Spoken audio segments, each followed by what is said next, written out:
At InDigital, we know that public safety professionals hold themselves to a high standard. In fact, standard doesn't do it justice.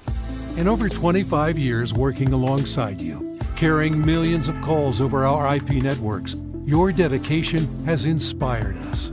That's why our ESI Net goes beyond industry standards, not only i3 compliant, but designed to adapt to future development for a network you can count on when it matters most. Learn more at indigital.net. If Within the Trenches has ever taught you something, open your eyes to what it is like to be a 911 dispatcher, or has inspired you to become one, then help support us and join our Patreon. Get exclusive bonus content, one-of-a-kind swag, discounts on merchandise, ad-free early access to new episodes, and much more. To join, please visit patreon.com/WTT podcast. And if you're an industry partner, we have something for you as well. And now, for the show. This is Jordan, and you're listening to the Code 7 Podcast Network.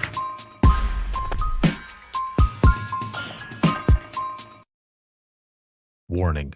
This episode contains the 3 A's of podcasting: adult content, adult language, and awesomeness. You've been warned.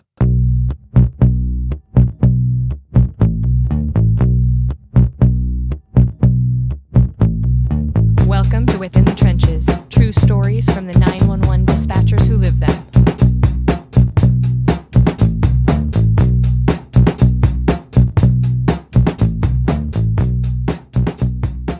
Hey, what's going on? This is Ricardo with the Code 7 Podcast Network, and this is Within the Trenches, true stories from the 911 dispatchers who live them. This episode is sponsored by InDigital, a leader next-gen core services, and a big shout-out, as always, to patrons of the podcast, whether you are on Patreon, Circle, or Facebook. Thank you so very much, but especially all of you who are watching, listening, and supporting and sharing. I wouldn't be able to do what I do if it wasn't for all of you. So thank you very, very much. And there's a lot that's been going on as usual. I'm actually fresh back from the National NINA Conference that was out in Kissimmee at the Gaylord, and just a lot of cool things that happened there.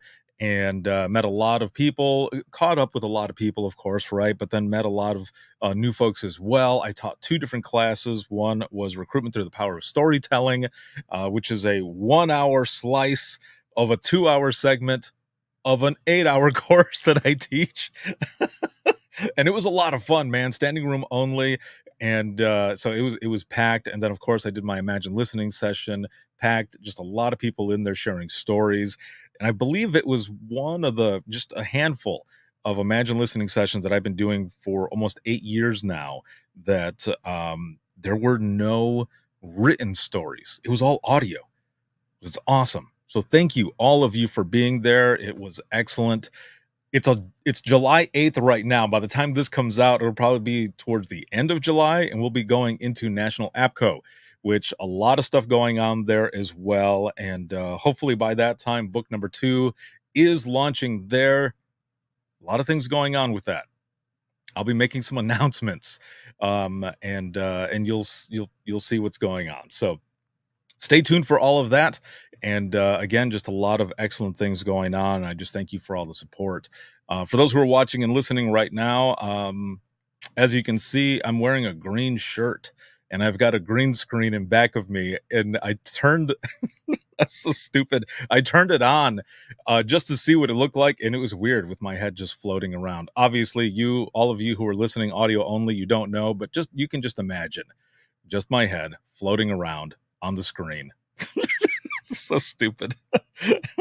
Anyway, I am excited for my guest to come on, and we're going to be talking about a lot of different things. So my guest today is Brandon, and he is a 911 professional out of a regional emergency communication center out of Western Massachusetts. What's up, man? How's it going? It is going well. It is, I don't know what it's like over there where you're at, but it is hot as hell over here. It's just like dispatch. It's either hot as balls or cold as balls. So I don't know. Yeah, it is. It's fucking hot. It's gross. It's yeah, I don't even want to. I mean, I don't even want to take my dog out. Like, we're going to the backyard and he's looking at me like, can we go do our thing? And I'm like, no, you're going to burn your paws. No, I'm not dealing with all that. And so he's actually in the other room whining because he's like, man, who are you talking to in there? Come on, what are we doing here? You know, there's stuff Right. to do. And I'm like, I'm sorry. Also, his dinner is at 5, and this is about the time that he tries to Oh no. strong arm me into being like, come on, you know what's in the fridge, you know it goes in the bowl. Oh. Let's just do this. So That's hilarious. So he's kind of like Snoopy, and he's gonna grab the dish and like whip it at you, like just 100%, feed me 100%. already. Or he's just gonna keep pawing the fridge until I finally get sick of hearing him do it, and then I go, okay, fine. This is the. I always say this is the only time, and then at this point, his dinner's just at 4:30. It's not at 5. It's just how it goes. So he has supper then, is what it is. Yes, It's yes. supper. Yes. Oh man, that's hilarious. Well, I'm excited to have you here and to chat with you and everything, get to know you, hear your story. There's a lot of stuff that we have to cover. So let's jump right in, man. How did you get started Absolutely. in public safety to begin with? Yeah, so it was about 2016, 2017. Or actually even before that, around 2015, I was a security guard at a local mall, and I was, mall copping it around for a while. I got promoted to what I call super mall cop. I was a supervisor, and the pay was disgustingly low. I was getting older. I mean, this place had no benefits. It had nothing. And I wanted to get into public safety. I didn't know if that was EMS, fire, or police. I was 21 at the time, almost 22. So I was eligible to at this point become a police officer in Massachusetts or a firefighter, paramedic. And so my cousin at the time had been a firefighter for a long time, full-time firefighter. And when I was younger, I did a ride along with him. And like, once I did that, I was like, yeah, that's it. Like, that's what I want to do. Like 16-year-old me at the time was like, I want nothing more than this. So, as I get older through, at that mall, I worked with a lot of police officers that did details on the weekends, and we, formed, different relationships, and, we would talk a lot. And I would ask them, like, what is what's the best way, maybe not the easiest way, but the best way, like, honestly, like, if you don't know if it's for you, look up dispatching, do some research, get into dispatching. It's obviously 2 very different jobs, but you'll get a feel for how things kind of work within a police department or a fire department or like through an ambulance service. So I was like, it's not bad. I lived in Springfield at the time, and Springfield Emergency Communications was hiring in Massachusetts. And I applied there. I applied at a bunch of different places, and I'm thinking, I don't have any of these credentials that these people are looking for. There's just no way in hell I'm going to get any of these jobs. Like, this is going to have to be like, I don't know what I'm going to do, man. I don't know. Maybe I just take the civil service test and send it and go, like, I don't know. And then Springfield called me for an interview, and I was just like, no freaking way, dude. There's no way. So I'm like, all right, yeah, I'll go. And so I interviewed. I thought it went pretty good, but I was like, again, I'm young. Like, there's no way in hell that this is going to happen. So I ended up leaving the security job I was working and actually went to another campus security job in Chicopee, Mass. And it paid more. It was going good, but I was like, again, I don't want to do this the rest of my life. Like, I want to do something else. So I was thinking, like, maybe I go to EMS school. Maybe I go back to college. Maybe I do something, because I don't want to be doing this. I went to high school. College wasn't really it for me. So anyway, long story short, I just got hired at this security place. Like, I was there. I think I was still on my probation period. Like, I don't even think I did the full 90 days. I was there probably a month and a half. And the director of the Springfield Police Dispatch Center calls me and she goes, "Hey, great news. We want to offer you the job. Would you, A, do you want it? And B, are you able to do the month-long academy, which starts in about a week?" And I'm like, yup. Yup, sure am. And I asked her, I was like, I thought, I'm not gonna lie, I thought it was one of my friends fucking with me. I was like, who is this? What is this? I'm like, is this a joke? And she was like, no, this is so-and-so. And I was just like, oh, fuck, I look real dumb for asking that. And I was like, all right, cool. Yes, I would. So I went up to my boss at the time, and I was like, I know you just hired me, but yes, what? Because like, and I told him, he was like, dude, he wasn't even mad. He was like, dude, that's amazing. Like, Oh, you know, well, I that's can't good. like, oh yeah, he was like, because a lot of people that go through like those types of jobs, that are younger usually go into public safety roles, you know, so like it's kind of like that stepping stone in a way. And he was like, I was like, listen, like, I was like, I feel awful, like, I know you just hired me, like, I feel super bad. He's like, no, like, it's all good, like, do what you want to do, like, if that's what's going to get you to what your dream job is, like, go do it. And I was like, all right. He's like, if it doesn't work out, you can come back. And that it worked out. So I did not go back, but Wow. so I there I was. You know, I go to the Springfield City Hall, I fill out the paperwork, and you know, I gave my notice, and there I was going to. This was the first time I had ever been like really away from home. And there I was living in Middleborough, Massachusetts, Monday through Friday, and was in training from 8 a.m. to 4:30 p.m. every day. There was a month-long academy in Middleborough. I and the other dispatchers that I was hired with went through this academy, which was a really great experience, I think, because we got to really form a good relationship. Like, I lived with the guys, you know what I mean? Like, every week we kind of like rotated who was going to bunk with who. And then the women obviously had different, you know, but we all hung out all the time. Like, we all went out to dinner. We all got breakfast together. We like did stuff after class. Like, we lived together for a month, and I formed these great relationships with these people. And we also went through, so, you know, after the academy, now it's like in-house training. So now it's learning about the Springfield Police Department. And at this time, Springfield only dispatched, it was separated between police and fire. So I was on the police dispatching side, the primary PSAPs. We took all the 911 calls. So we did in-house training together. We did on the floor training together.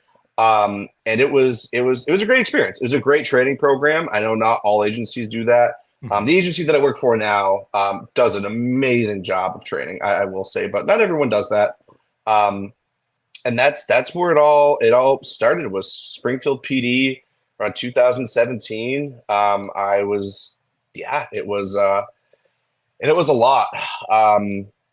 Holy crap. was- Okay, hold Yeah. on here. Hold on There's a lots to minute. unpack. So, I mean, it's okay. Hold on. Let me start here. Did you even get a chance to do like a sit along or anything, or you just knew and you went in like, I mean, because you had the academy as well, but did you have a sit in before the academy, like during like the hiring process? Did they bring you in and say, we want you to look around, you know, and maybe sit here, listen to a few calls, see if it's, you know, something you really want to do?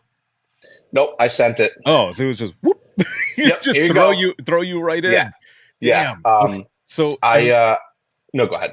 no, I was just gonna say, it sounds like as well, when you were in the academy and, you know, you're bunking with all these folks and everything, I mean, you guys could have had like a reality show, like 100%. Yes. living there together, you know, 100%. doing all this stuff together, learning all of this stuff together. It's cool though that so two things, having the support on both fronts. So like the, you know, the person that you spoke to, that you said, I know you just hired me, but check this shit out. And Yeah. the person was like, dude, do it, you know, and if it doesn't work out or whatever, you can come right back. So that's really cool there, one. And two, the fact that you were with all of those folks and you were learning and going through all of it together.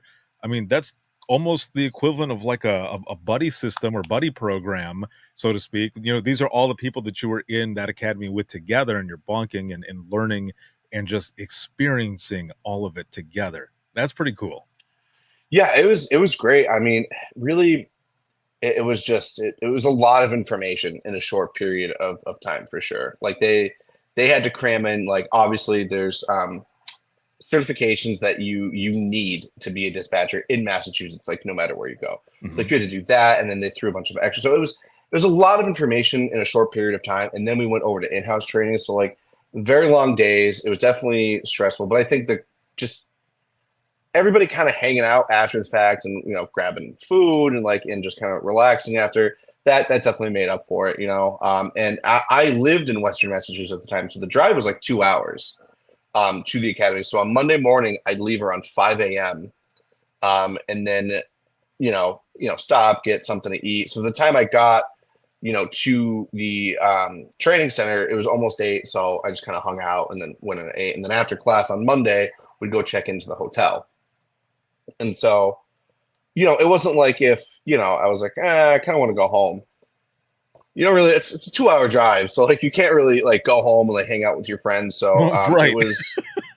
it was a little weird at first, but you get used to it. But again, it was a lot of information in a short period of time, but the way that it was presented and taught was really good.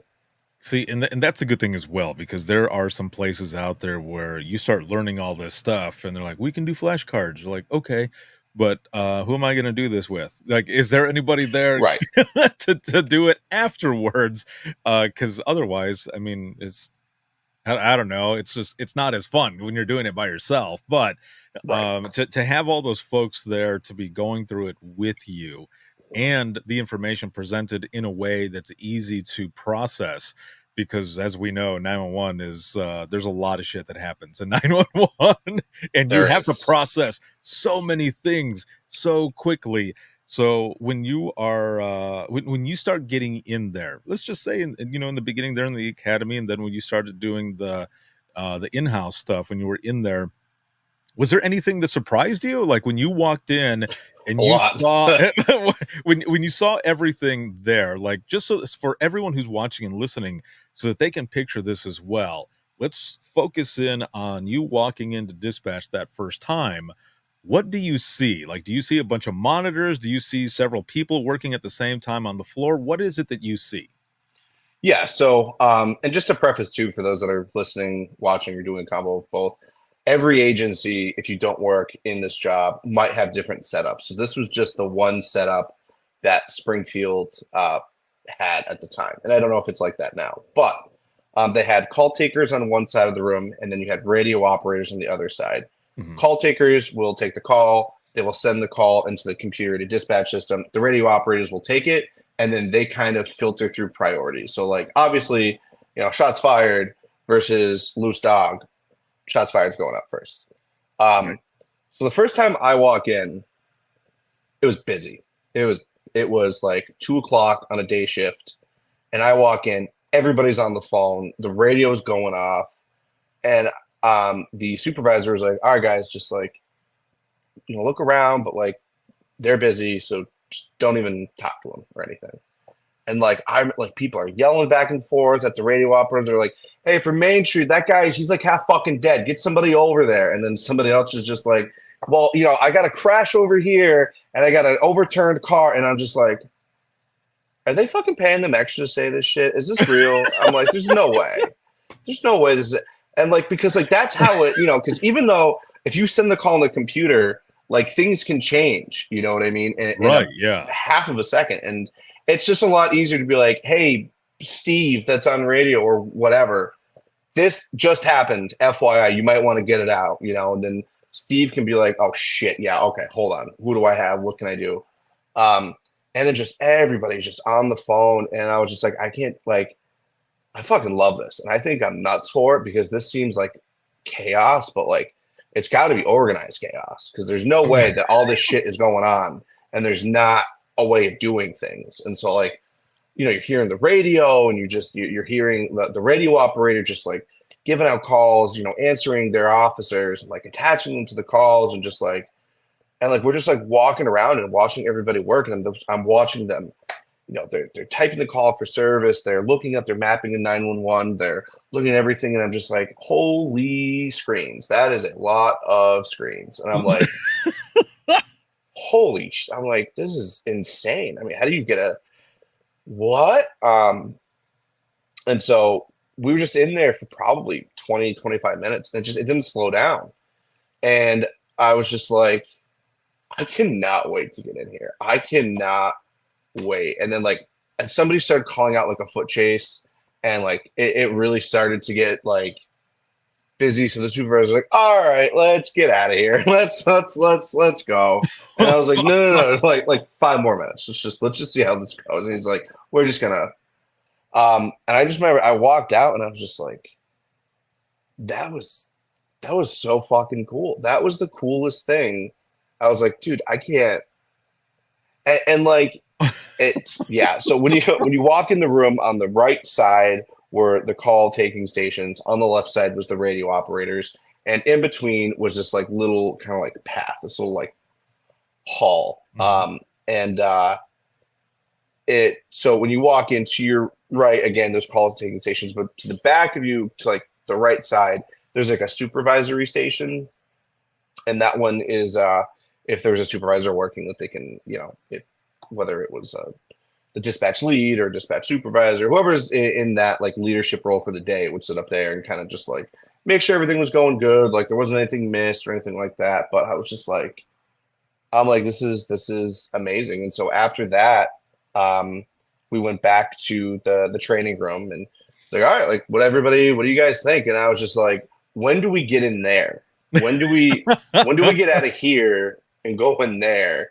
And then that's when he was like, all right, so like this is how it works. And once he explained it, and I was like, that makes so much more sense. I was like, all right, I thought there was like no rhyme or reason. He's like, no. Everything that you saw in there was exactly how like it should go. It looks crazy, it sounds crazy, but they all know what they're doing. You guys are gonna know what you're doing. And like at one point, you're gonna be the one telling the radio operator, hey, XYZ. Or the radio operator's gonna be like, hey, can you do a call back? This car, we can't find whoever called. And like I was like, let's do it. Let's speed this up. It's being a chaos coordinator, man. Like that's 100%. That's 100%. exactly what it is. And I try to tell people as well, like just the way you explained it. And a lot of times their jaws are dropped. Like, are you just telling me that? And like, no, like that's how it can get. Like there are some moments, depending on where you work, the area that you're in, where there's sometimes not a lot going on, and you're just kind of chilling, waiting for something to happen. But in some of the bigger areas, man, it is constant. It is just going and going and going. And you're either working 8 hours, 12 hours, or it could easily turn into a 16 or an 18 hour, depending on if people call in and you're the one who's there and you're going through all of that. And so when I very first started dispatching, it was for a small PD in a small city in Florida. When I moved back home to Southwest Michigan and finished off my career, though, it was at a central dispatch. And I remember walking in the first night. It was a midnight shift. I sat with my trainer, and we had the umbilical cord going, and I'm just listening. And the first call she takes, I'll never forget it, man, because it didn't seem like there was a lot going on at the time when I got in there. Because when I got in there for that midnight shift, it was only a 4-hour shift. I was supposed to be working 1A to 5A.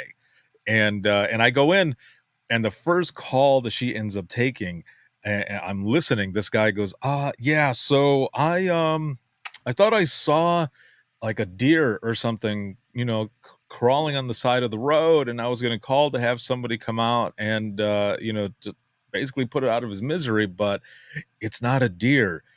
And obviously, my trainer's already gotten all the information to get somebody over there. And we had someone going over there already, but they stepped it up once they found out that it was actually a guy who was crawling on the side of the road. And what it was, and I'm sitting there listening to this like, holy shit, like what? This is not what I expected night one to be like. What are we doing here? Yeah. Right. And I already had like about 4 years of dispatch experience from Florida and now over here in Michigan.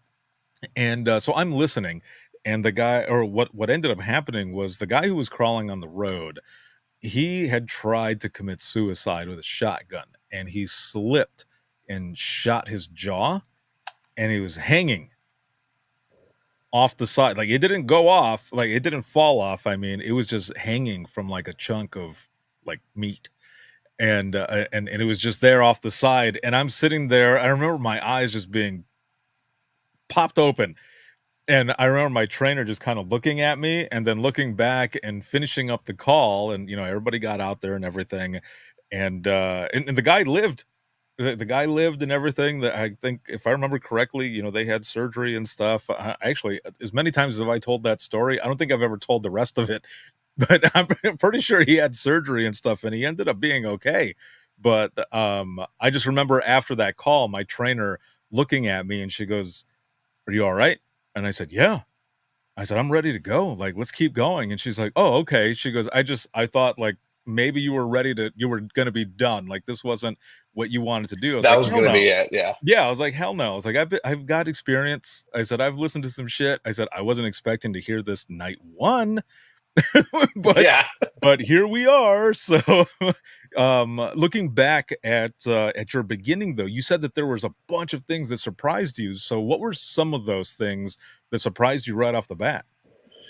Yeah. So, I mean, definitely, well, we were training, we were told, hey, listen, you're gonna have car chases, you're gonna have foot pursuits, you're gonna have shootings, you're gonna have, all of these things that like you hear about and you see on social media, like you're gonna take those calls.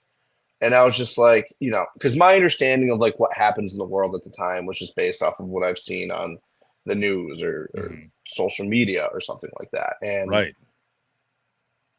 I'm like, okay, I'm sure it's gonna happen, because this is a police department and people break the law. Like that's why we have the police. So I'm sure at some point, but like, I was not ready when it happened. I remember my first foot chase that I took on the radio.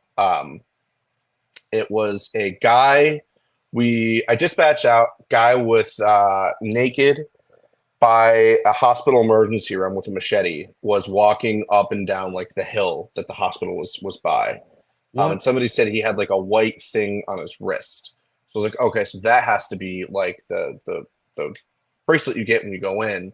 I'm like, so he either left the hospital like AMA, or he was discharged, and then I don't know. So I send a 2-man car down there, and I start another 2-man car because he's got reportedly a machete.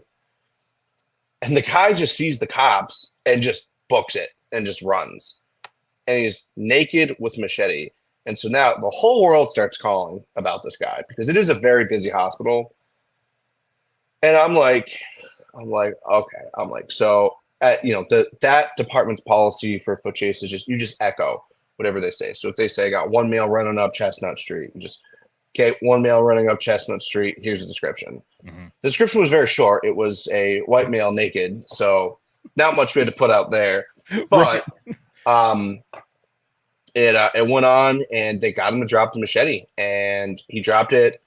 He was taken into custody, and I guess it was he had taken, I think it was PCP or something, and I don't know. He just walked out of the hospital because at the same time that we had this foot pursuit, the hospital had called and said, "Hey, we had this guy in our ER. He took PCP. We don't know where he went, but here's all of his info."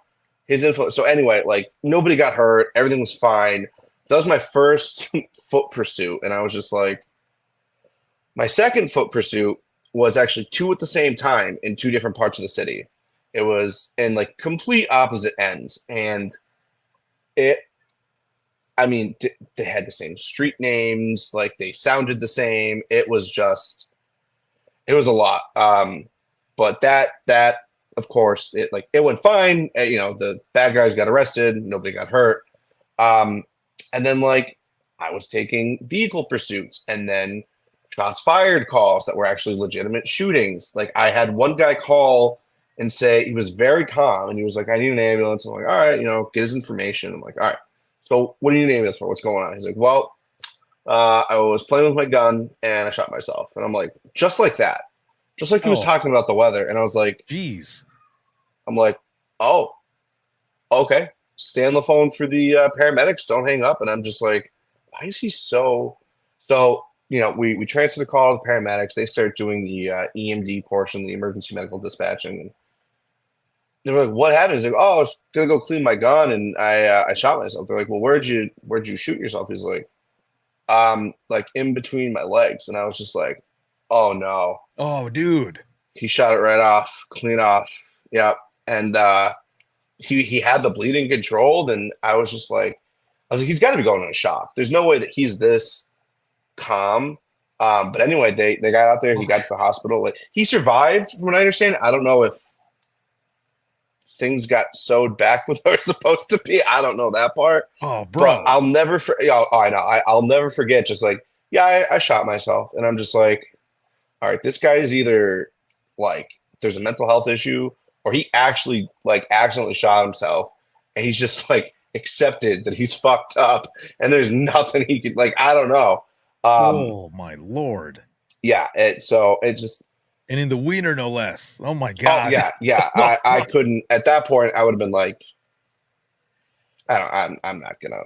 I'm just gonna Dude. drive. I don't know. I don't know. See, those are the calls for those who are watching and listening. Those are the calls that a lot of times you end up like in the back of your mind, or after the call is over, you just ask yourself, like, is this real life?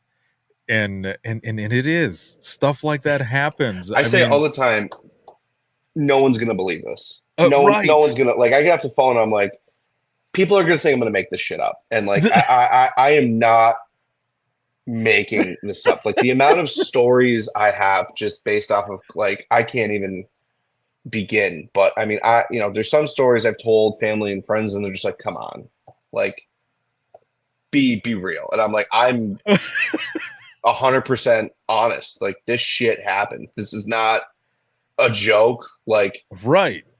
people actually call 911 when McDonald's doesn't get their order right.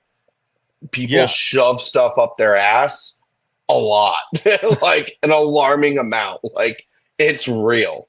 It definitely happens. I remember being in dispatch and taking a similar call, not in that spot, but this guy calls and said that somebody was trying to was trespassing on the property, and they shot him in the thigh. And so we're getting everybody out there, right? Like, this is going balls to the wall crazy in this call. And everybody gets out there and hang up with the caller, and EMS checks him out and everything. And then it turned out there wasn't anybody. He was cleaning his gun as well and accidentally shot himself in the leg, but he was so embarrassed He had to come up with that this. he came up with a story that somebody else, because he thought that, well, no one's ever going to catch this, person. The person vanished like a fart in the wind, so Yeah. they're never going to catch them. But nope, the person ended up admitting it, and I'm thinking afterwards, bro, isn't that more embarrassing that Then they had to explain this bullshit story because you were Right. too afraid to come out and be like, listen. Like, I just like because that wasn't the only time I've taken that type of call. I've learned that there are a lot of people that listen. It's your Second Amendment right. You want to have a gun, you want to train, you want to do it. That is your right. I am all for it. But pay attention. Just it's the like the Pay number one attention, rule take is classes, something. yeah, point it in a safe direction. If you're gonna clean your gun, fucking unload it. Unload. You have to unload it. You can't. Different conversation for a different day. But it was unloaded. Yes. Oh yeah. Oh, dude, that is crazy. Okay, so you're going through all of this now. I do have to ask, because it sounds like there was a lot of folks in that academy. How many that were in your group? How many of them made it through? Did everyone make it through, or did some end up deciding after a while, like, maybe this isn't for me? So everybody made it through. There was only one that actually rescinded their job offer the day before the academy started. Oh, okay. So, that I just think is I don't really know what happened there. But everybody that went through the academy, everybody passed, everybody did well. Now, out of that class, I think only me, and I think there was 6 or 7 in that class. I think there's only me and 2 other people that are still dispatching out of that class. Oh, wow. Yeah, 2 of them actually stayed at that Life department. 2 stayed. They never left. I ended up leaving and kind of coming back. But yeah, I would say definitely just me and those 2 other guys. Yeah, that's it from that class. Yeah. Wow. So you end up going through all of that that's going on, and there's a bunch of different calls that happened. Do you remember like your first call or some of the earlier calls that you had in the beginning of your career? I do. My first 911 was a, I'll say, disturbance Mm-hmm. between a brother and a sister. The laws in Massachusetts related to these types of calls are very, very strict for good reason. So I'm going to give out a lot of heavily edited information. Oh, for sure. She was upset because her brother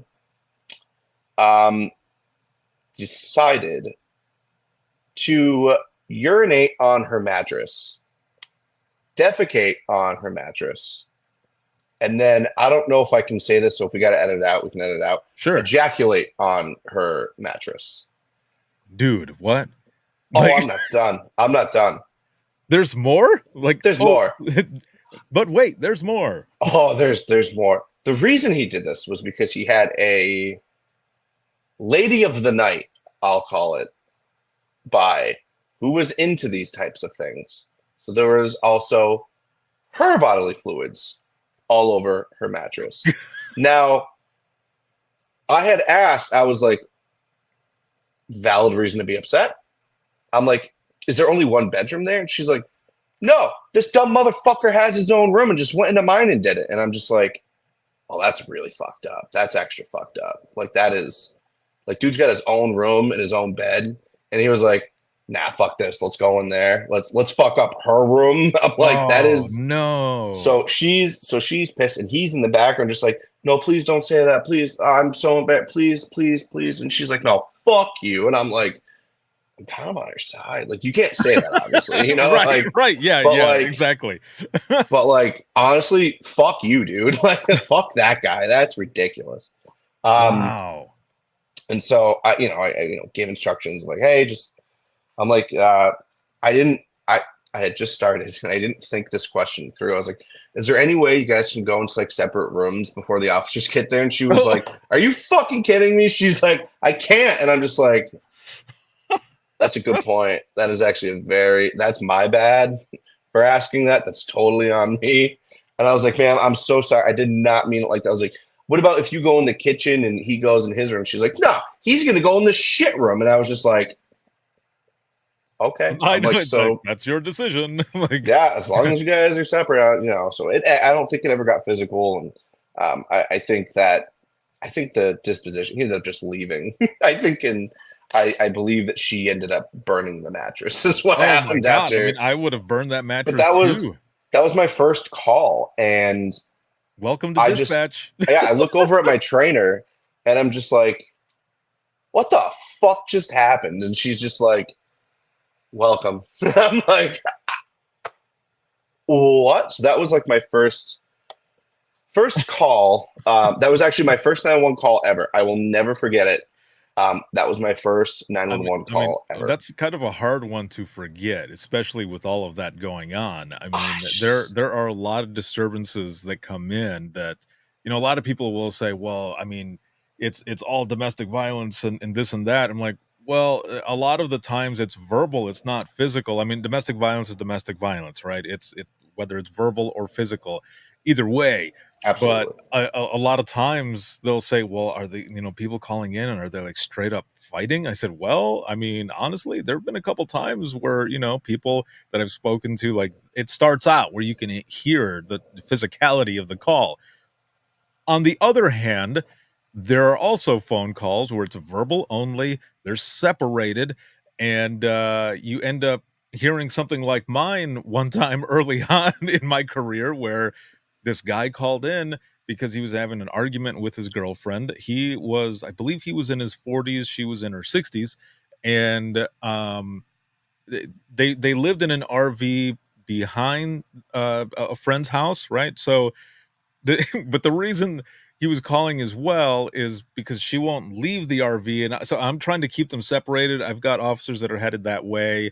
And I hear out of nowhere as I'm asking questions, he goes, she's throwing out my spam. She is throwing out my spam. And I went, is this what? Wait, what? and I hear her in the background yelling, "You don't eat that shit anyway." And so right, so I'm trying not to laugh because those who are watching and listening, it is our job to not only keep you calm, but we have to stay professional as well. But in the Yes, back of our minds, we're like, "What? Like this really is happening right now?" And so yeah, she's throwing out his spam from the RV, and that is what he's the most upset about.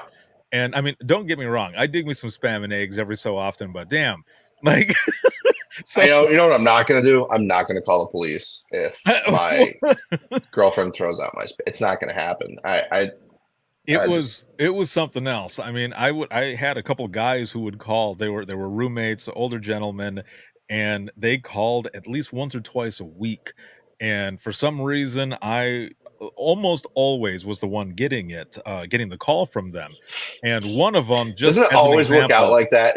I feel like right? it's always the frequent flyers that you have. There's always that one dispatcher that no matter what, Yes. they could be off for like a week vacation. The second your ass sits in that chair and that phone rings, it's fucking Johnny and Steve at 123 Main Street, and you're just like, it's like they know. I swear to God, it's like they know that like Brandon or Ricardo, they are back at work today at 4 o'clock, and they're just like, they're like, hey, yeah, they're like, hey, do you want to get into an argument because he's working right now? So like, we could fucking talk to him, you know what I mean? And it's just like, what are we doing here? Well, come on. One of the arguments was because the other guy finished the cereal.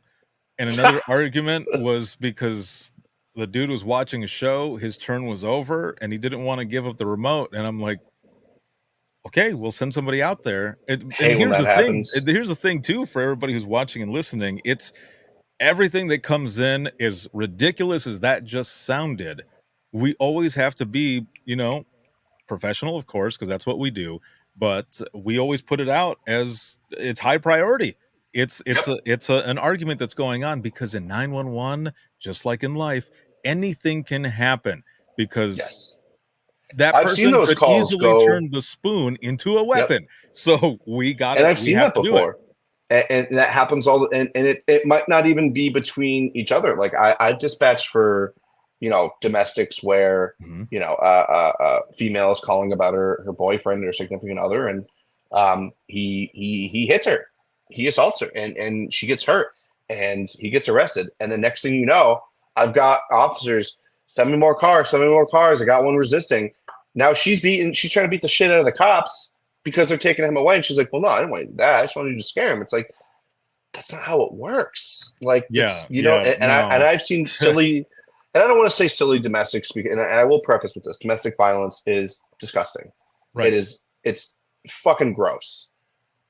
If you're gonna beat on your partner or verbally abuse them, I've gotten go to jail. Just go. Like there's right, yeah. But there are some domestics that you get, like the cereal thing or the spam thing, and like in your mind you're like, okay, this is a silly verbal thing. Like I'm sure they'll work it out. And next thing you know, they call back and they're like, hey, he just shot me or he just stabbed me, and you're just like, we were just arguing about fucking Frosted Flakes, and now we're like. Right. Yeah. These things escalate. Anything can happen. Yeah. Yep. That's why especially when you gotta be on the ball, man. Exactly. You mix in alcohol and drugs or heat, like on a hot day like today. Yes. I guarantee my agency cabin fever. Absolutely. And that, like during COVID too. I mean, domestics, you were getting a lot of like petty arguments of like, well, right. He threw away the hand sanitizer and like, where the fuck do we get more? And it's just like, I mean, valid point, but like, come on, it was a lot of like, listen, we're all in this together at the time, you know what I mean? Because, in a way we were. Right. And, have you ever had to, during a call, like play someone's therapist, like, or like be a parent? I had one, I don't remember where but I remember it was a boyfriend and girlfriend. They were young too. I think they were juveniles, or like almost 18. And they were mad they were just arguing about something, like someone was texting someone or Snapchatting something, I don't know. And I was just like, they were like going at it, and I'm like trying to get a word in. I'm like, hello, like, hey guys, hello. And I finally I rose my voice just a little bit, and I was like, listen. And like they both stopped talking, and I was just like, put me on speakerphone. And so he does. I'm like, listen to me. I'm like, you're gonna go in one room, you're gonna go in another room. We're not gonna argue about this, all right? It's not like, and I just remember they're just like, okay, sorry. And I'm just like, don't apologize to me. Like, apologize to each other. I was like, what you guys are arguing about is so insignificant. I'm like, and you guys aren't even going to remember this in like a week or two. I'm like, you're calling out the cops. And I'm like, if you need help, like, we're going to help you. I was like, but listen, you go in one room, you go in another room. Don't even look at each other until the officers get there. You stay on the phone with me. I don't want to hear another word unless I'm asking you questions. And they're like, all right, sir. And I was like, don't call me sir. I didn't say that. But at the end, like, it gets to a point where you're like, for a living. yeah, like it gets to a point where it's just like, dude, I mean, sometimes you have to take control of the call that way. Oh, 100%. And I've had the same where, I've got I'm speaking to one part of the party. My partner is on with the other one, and they stand up and they're looking over their console and they're like, Ricardo, I've got your other caller over here. I'm like, you know what? Put them on hold really quick. And I tell this person, I'm going to talk to your partner here. Hold on just a second. Put them on hold. Get the other one. And I'm like, all right. And then I have to mediate there until an officer gets there because, like, and for those who are watching and listening, the officers aren't just around the corner. So it's up to us to be able to go through and do that. So with all of that said, I mean, there's a lot of times that you've got these calls coming in, you have to mediate and everything, and I think that's one of the things as well that the public doesn't understand, that when people are calling in, but also the fact that 911 is going and going and going. It's like people would say, well, I was calling in on for this emergency or whatever. I'm like, yeah, your emergency isn't the only one that's going on, but and you have to say that in the most polite way without like sounding like a dick, because even saying your emergency isn't the only one, that could, like, definitely someone could pull that and just be like, he was being a jerk to me. I'm like, no, I wasn't being a jerk. I was just simply trying to tell you, like, there's emergencies going on all the time. And so you've got people calling in, and when officers are headed there, you got to fill in that time as well with your ability to speak, ask other questions, especially when there's just, for example, a person who's calling in that's suicidal. And if help isn't there, like close, that is, you have to keep that conversation going to keep their mind off of what it was that they called for to begin with. So, a lot of times people will say, I mean, you guys just answer the phone, right? And send out help. And like, there is way more, like the amount of hats. It's funny that you just went like that, because I said the amount of hats. We did not plan that, I swear. The amount of hats that we wear, therapist, and just everything. There is so much that goes into this where, it's not surprising that sometimes people get into it and they're like, you know what? I don't think this really is for me. Because there's so much that goes on with it. So, you've gone through all of this stuff. So you've been dispatching for about 5 years, but there was from 2017 to 2020, there was a break there, and then you came back. What happened exactly? We were talking a little bit before, and there was some email correspondence and such. You were involved in an accident, right? Something to that effect. What happened? Yeah. So it was Veterans Day of 2018. I had just started working at the West Springfield Police Department as a dispatcher, and I'm at this time, I think I was only employed for maybe 3 months with them. So my girlfriend at the time and I were actually going to go and meet up with some of my friends that were in the military, and we're going to go hang out, have a couple of drinks, whatever. So we were on the highway, and a very large deer jumped out in front of us, and we had no time. She was driving, zero time to stop. So the deer pretty much just jumped into the car. So that happens, and airbags are deployed. It was it was a shit show. Not gonna lie. So we are on the side of the highway at this point, kind of in the breakdown lane, but kind of in the travel lane. I take out my phone, and I always promise I'm not going to call 911, but this is bad. Like airbags deployed. I could feel some pain, but I'm like able to move. I could wiggle my toes. My girlfriend at the time was very upset. Obviously, this is her first accident ever. She hadn't even been in like a fender bender or anything. I had been in like a couple of minor accidents at that point, and at this point, I'd also been dispatching for a bit, so I know like, hey, you got to stay calm. Like if she's we got to do. I need to get 911 on the phone. I need to get somebody out here. I need to figure out where the hell we are on the highway because I was a little bit disoriented. The airbag definitely smacked me in the face, and I was kind of like stunned. So I'm on the phone with state police or 911, which I think was answered by state at the time, or they might still be. And I pass out. I don't remember. I remember looking up. I remember seeing white, and then I remember nothing. So I wake up and so I wake up to a firefighter putting a blanket over me. And I'm like, my first thought is like, I'm not fucking dead. But then I was like, wait, am I dead? Is this what just happened? And so I hear somebody say, hey man, I got to put this blanket over you. We got to cut you out. The door's jammed. Don't move. And I'm just like, I mean, I knew the deer was big, but was it that fucking, I'm like, what? And I remember like wanting to speak, like trying to speak, and I couldn't do it. I could think, but and I could like open my eyes, but I couldn't really see, but I could think. And I remember just being like, what the fuck are you talking about? And they start with the saw on the door. Sorry, I'm petting my dog because it's no, you're close to fine. dinner, and he's just like, I don't care what you're doing right now. He's like, help me, please. Yes. Come on, Human. And if I stop petting him, he's just gonna bark until he knows. No, you're good, man. Go ahead. But he'll be all right. So they, I hear the saw cutting the door. I see sparks flying like above my face, and my girlfriend is just like saying my name, and it was weird. It was like somebody turned the volume up, I guess, and I could finally hear. She's like, Brandon, Brandon, Brandon, and I could just hear the saw.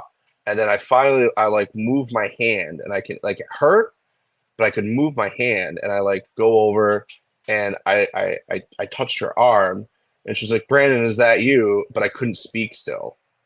Like I wanted to speak, but I couldn't speak. So I like just tapped her arm or something, but she couldn't, like she was asking, like she's like, talk, and I couldn't talk. I felt the door like pressure from my leg get kind of like relieved, and then a rush of cold air. And then it was very quick. Blanket was off me. I was on a headboard. They put something around my neck, and I was on a stretcher. And next thing I knew, I was in an ambulance. I don't remember. I remember I passed out. I remember waking up in this room, doctors everywhere. They are cutting off my clothes. They're asking me questions. They're yelling. Like it was just this chaotic scene. And I remember I'm like, I don't really feel pain. Like I don't feel anything. I'm like, I'm fine. Like in my head, I'm like, I am fucking fine. Let me go home. But again, I still couldn't. I don't know why I couldn't speak. Like I still don't know. And they turned me. And when they turned my body, I felt the worst pain I've ever felt in my entire life. And I screamed. And they were like, he's up. And I'm just like, was I not? Like, it was so. Next thing I know, I'm getting brought into a CT scanner. I have x-rays, being brought to the room. I have IVs. I have 2 in each arm. I've got doctors asking me questions. I've got, I'm being brought to another CT scanner, and then they're doing an ultrasound, and then they've got orthopedic, like they have all these doctors. So anyway, my parents, I'm in the trauma pod of the hospital, and my mom, my brother, and his, at the time, fiance, Nick, all walk in the room. And like, I'd never seen my mom that calm, but also a look of like, holy fuck. And I'm like, what happened? And she was like, you were in a really bad car accident. You and I don't want to say your name, but your ex were in an accident. You guys hit a deer. While you were on the phone with 911, a driver hit you guys going about 90 miles an hour. And I was just like, No, we didn't. I was like, no, mom, that didn't happen. We hit a deer. She goes, no, you hit a deer, and then another car hit you about 5 or 10 minutes after while you were on 911. The last number on your phone was 911. And I was just like, the doctor comes in and goes, hey, Brandon, how are you feeling? And at this point, I could barely breathe. I was in the worst pain I've ever felt. And he was like, listen, I'm like, when do I go home? He goes, you're not going to go home for a long time. He said, you broke your spine in 7 spots. You shattered vertebrae in your spine. You herniated discs. You broke every single one of your ribs. You punctured your lung, your liver, your small bowel. You have a severe concussion. You have multiple lacerations all over your body. You're in very rough shape. You've also been bleeding internally, which is why we're giving you blood right now. You're not out of the woods. We don't know if you'll need surgery, and we don't know when you're going to be discharged. But you are very, very sick and very injured right now. So just, try to relax. And I'm like, I'm in a lot of pain. He's like, I can't give you any pain medication because of your punctured lung. Your oxygen level is already dangerously low, and that medication is going to make it worse. And I was just like, then let me go to the light. No, I'm kidding. But I was like, this fucking sucks. So, I spent about a month and a week or two in the ICU. And then I kind of made like a step up of recovered. I was, it was a very long road to recovery. I still have issues to this day from the accident. So why I left dispatching, I had PTSD. I had really bad PTSD. I was not nice to be around. I was terrible. I was moody. I was miserable. I fucking hated everything. And I hated being in pain 24/7. I hated feeling like shit 24/7. Things scared me that shouldn't scare me. I couldn't get too stressed because if I started to get too stressed, I would just shut down. And in a dispatch center, you can't do that. Right. And I'm working, I'm forgetting things. I'm asking people to repeat on the radio. I start to not really give a shit about what callers are saying to me and thinking that everything that they're saying is just bullshit. And, I made some mistakes, and it got to a point where I was like, I'm not well. Like, I'm not doing good. And I finally went up to, a buddy of mine that I work with, and I was like, I don't think I'm doing good. And everyone's like, no, like you're doing good. I'm just like, oh yeah. And it got to a point where I was like, I gotta go talk to somebody. And I put myself in therapy. I saw a psychiatrist and got on some medication, and it just wasn't enough working in that type of environment where your sleep schedule is always screwed up.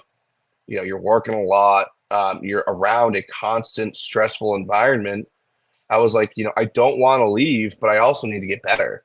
Yeah. And I need to make money. I have bills, like the bills don't just stop. And it's because I love that department. I loved working there. West Springfield, I made a lot of good friends. The police chief was amazing. The supervisors were great. It was one hell of a place to work, and I had a lot of fun working there. And I know things are weird with the public and the police, but the guys, the men and the women at Westside are some of the best I've ever worked with, hands down. And I'm not trying to kiss anyone's ass. I will say the department that I work for now is also great. But I loved I really like working there, and it was a really tough decision. But I had to make it. I had to do something because I thought at some point I was going to get one of these guys hurt. I was going to accidentally hurt, one of the officers through a call, not getting information, or a citizen that's calling. I'm like, fuck this. I don't want to be a liability. I'm not going to do that. It's not these people's fault that I went through something really horrible and I decided to put off my mental health for all this time and my physical health. That's on me, And so I eventually, I went up to, I believe he's a captain now, but I think he was a lieutenant at the time. And I just said, hey, I got another job at a local life insurance company.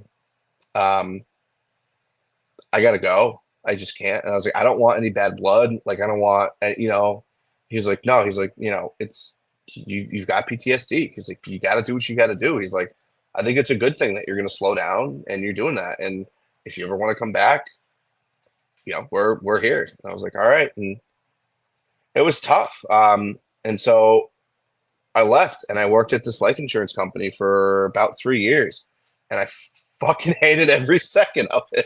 And a lot of people I work with are probably going to see this podcast, and I love the people I work with, but the work was just, I just didn't care about it. I really didn't care. Like it was not exciting to me. And it was corporate America.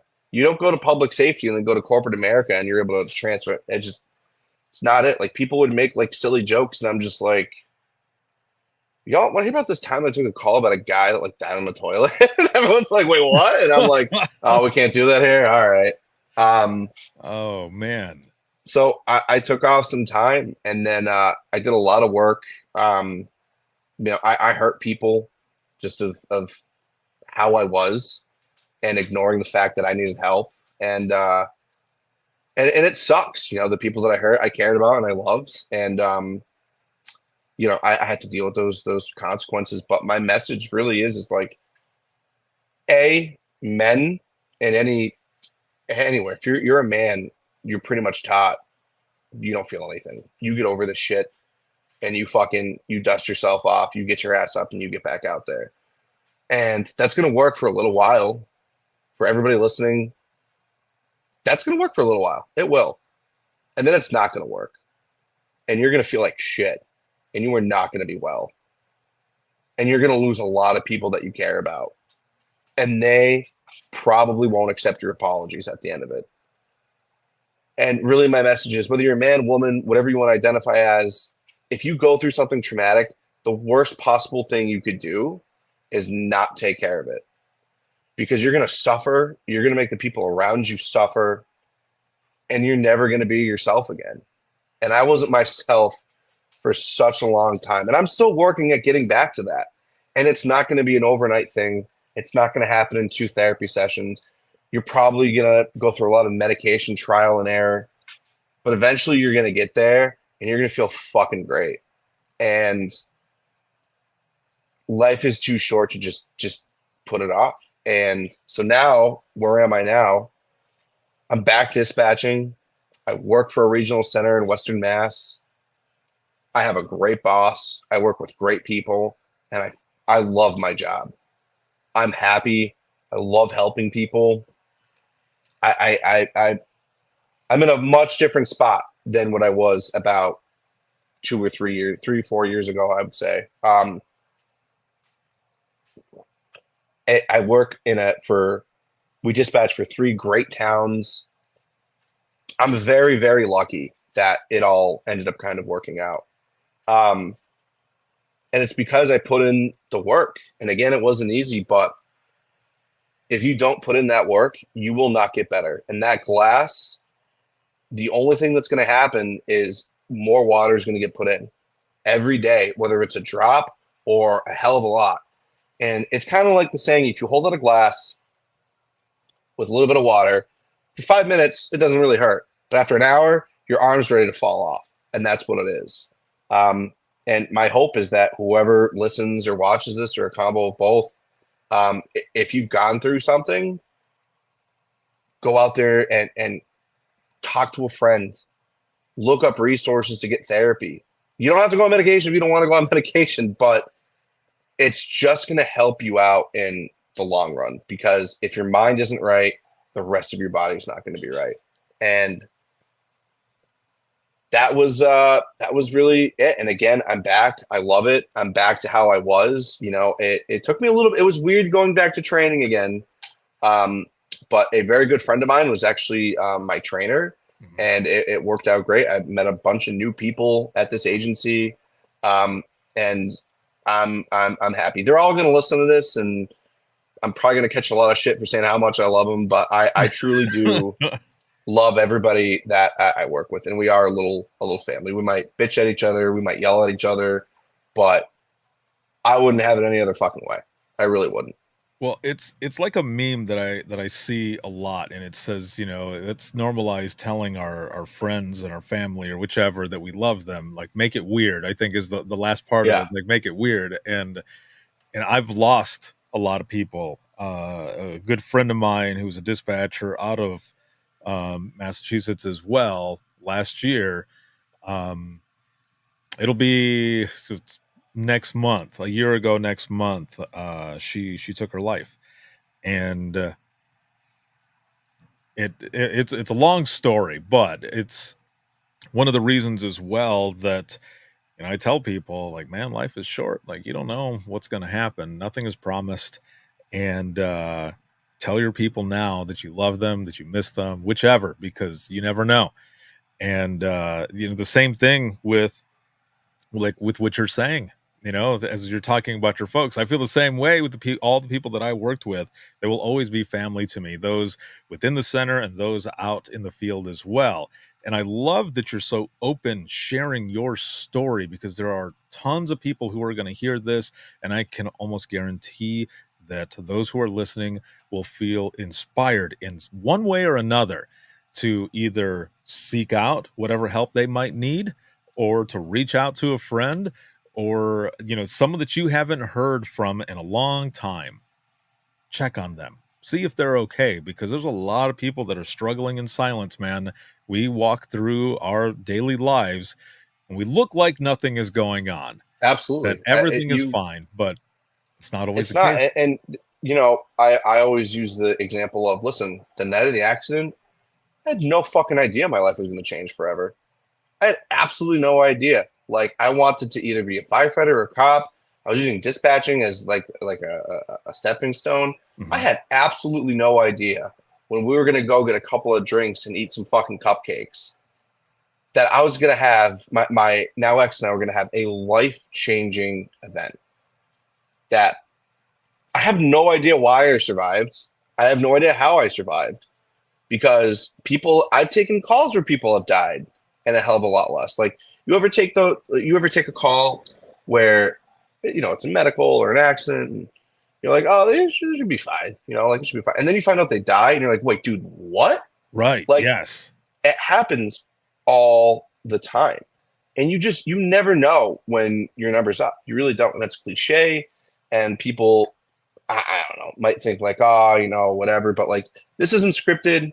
I'm not getting paid to come on here and like say Right, all yeah. this stuff. This is legit. It's real life. It's real life. And I hope, even if it helps one person, but like, I have been feeling like this, go talk to somebody. Go. Therapy is uncomfortable at first. It takes a little bit of time. You might get lucky and match with a therapist that you love and you click with. And I hope that's what happens. But it might take some time. And if it takes some time, let it happen, because at the end of it, you're just going to feel better, and your family and your friends are going to thank you for it. So when did you, with everything that was going on, not just the accident, but also, the PTSD and everything else, when was kind of the moment where you felt like, I'm ready to come back? Because I think that's one of the things that a lot of people want to hear as well, is when, and they've talked about to me as well, is that they're going through their process, whether it be therapy or, any other way to try to work on themselves. And then they're like, you know what? I'm ready. I think I'm ready to go back. Like, was there a specific moment where through your recovery that it just hit like light bulb, like I'm ready to go back. Like I'm me again, and I'm going back. Because it sounds like the way you were saying it as well, like, one, you were not a pleasure to be around, and there was a lot of shit that you were dealing with. But I feel like once we reach that point, because I hit a huge burnout, and there was a point where when I was like really dialing back into a lot of different things, because a lot of projects that I was doing, um it felt right. It just hit. It felt right, and I knew that basically I was having fun again, is a Mm. thing. So I guess what that was, that moment for you. I think it was a couple of different things. Hmm. when I was working at the company that I was working at, I could kind of see that layoffs were probably going to show up, whether I was going to be affected or not. I kept getting a weird feeling like this doesn't feel right. I don't like the way that this is going. And then the big thing where I was like, you know what, like, holy, because the agency I work for now, I also worked at part-time previously. And so I kind of had a pretty good idea of like how things worked, and I knew some of the people, and had what I will call it, because if I give out what happens, everyone's gonna, where I work is gonna be very no, you're fine. A significant event happened in town with a first responder, and the first responder survived, and the person, which I don't really think you can call him that for what he did, but was arrested. And I remember hearing about it and texting some of the people that worked there, like, what the hell happened? Like, is everyone okay? And getting texts back and forth, like, oh my God, like, I can't believe this happened. And I remember like just being like, I want to go back. I want to go back. This is, I've had enough time, I think, away. And this big, like something like this in that area does not happen. Mm-hmm. And I'm like, I want back in. I want back in. I don't know why that event spoke to me as much as it did or drew me back in, but it did. And I was like, I fucking want back in. And so I knew that they had been hiring, or they had an open position up for a little while for a full-time dispatcher. And I was like, I don't know. Let me text the director. I still had a good relationship with him. I'm like, hey, like, are you hiring for full-time? So he's like, yeah.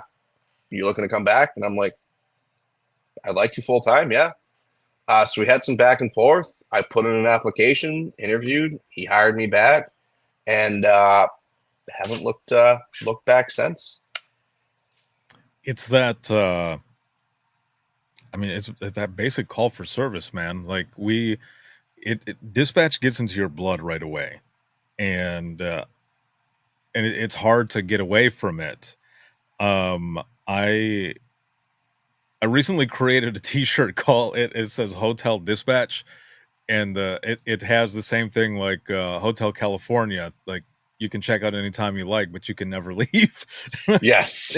Yes. It's just, it gets into your blood, and it's that higher calling, man. It's you being part of something bigger than yourself is basically what it is. And I've heard a lot of folks like you as well who have decided, maybe I need a change or something, or they're burnt out or whatever, or also end up getting PTSD from a lot of things, and they work on themselves, and they end up working in just what other line of work, and then they have that moment where they just feel like this isn't fulfilling, this is not like it was before, and I want to be there for people, I want to help people, I want to help those that are out in the field, and they go back to dispatch, and then they love it, man, and they're just having fun again. And I'm again just really happy that you're on here, that you're here in general, that you're here, because holy hell, that I can't even imagine. So when you were saying like the amount of injuries and everything before you revealed that there was another car that hit, which very good storytelling there, because I'm like, wait a minute, like that deer did that much damage, like holy hell. And then when you said that, I thought, oh yeah, there's way more to this. And the fact that you were in there for so long, and just all of these other things, but now you're back, and again, you sharing your story, just thank you so much for sharing. Absolutely. For being open. And again, those who are listening are going to get something out of that, and it's going to be that inspiration for those folks to want to ask for help and everything. So I've got one last question for you before we go into the wrap up, or as we go into the wrap up of this episode. Which again, it has been awesome to have you on here and hear your story. And again, holy shit, like Yeah. what? Yeah, thank you so much for having me. I really Of appreciate course, it. It's yeah. been great. No, this has been a lot of fun, dude. I could talk to you for forever. Like we're already going almost on an hour and a half. I know. It doesn't even feel like it's been that long. No, it doesn't. So going into the wrap up of this episode, and I ask this question all the time at the very end. If you could go back in time, you've got 5 years in now, and everything that you've been through, all of your experience, just all of this that's happened. If you could go back in time to talk to yourself in the beginning of your dispatching career, not to change anything, just to simply give yourself some advice, what would you tell yourself? Ooh, that's a good one. I think probably tell myself,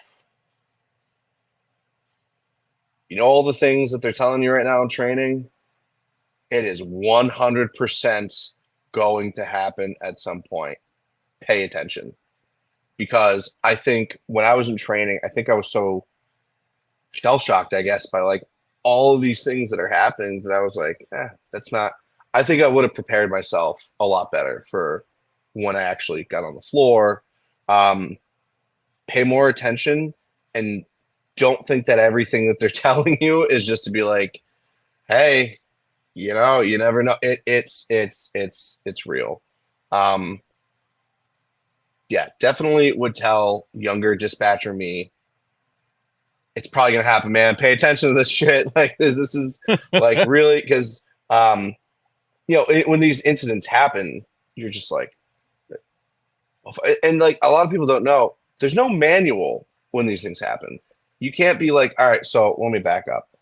For like structure fires and stuff, there's like different alarms. Like you have a manual for stuff like that, but when a cop calls out a foot chase, you can't pull in a binder and be like, all right, what do we do here? It's quick. So definitely soak this in, pay attention, and be present. Definitely be present. Perfect. Awesome, man. Thank you so much for what you do, for coming on and sharing your story. I appreciate it very much. And man, this has been an excellent episode. Thank you so much for everything. Absolutely. Thank you so much for having me. It's been a pleasure. And yeah, I can't thank you enough. It's been great. All right, man. I will be right back here with you in just one moment. And for all of you who are watching and listening, if you have any comments, questions, or you want to be a guest on the show, you can email us, and that's going to be wttpodcast@gmail.com. Once again, that is wttpodcast@gmail.com. And you can follow us on social media. You can also become a supporter of the podcast as well. The easiest way to do this is to simply go to links.co/WTT podcast. And that's links with 2 i's.co/WTT podcast. You'll find everything there. Email, all the social media, where to follow. Also, where to subscribe to the YouTube channel, become a supporter, whether it be on Patreon or Facebook, and where to listen to the latest episode, and also get information on the Imagine Listening books. And also scroll all the way to the bottom of that link and you'll find all of the dispatch and podcast merchandise, and there are tons there. Those on the audio, you can't see this, but on the video, it's like a homage to Teenage Mutant Ninja Turtles, but it says emergency dispatchers, heroes in a headset. So there's a bunch of them out there right now. Make sure to check them out. Man, this was an excellent episode. Thank you again, Brandon. This live broadcast, well, I say live, this is pre-recorded, but you guys are watching as if it's live. And it's sponsored by In Digital, a leader next gen core services. And again, a big shout out to all of you for the support. I wouldn't be able to do what I do if it wasn't for all of you. So thank you so very much. A lot of stuff coming. And to listen to the audio portion of this, well, actually, let me say this first. To be able to watch this, you can see it on Facebook, YouTube, X, as well as LinkedIn Live. And then to listen 24/7 to the audio, you can listen on Apple Podcasts, iHeartRadio, Spotify, your favorite podcasting app, and withinthetrenches.net. Have a good one, everyone, and we will see you all in the next one.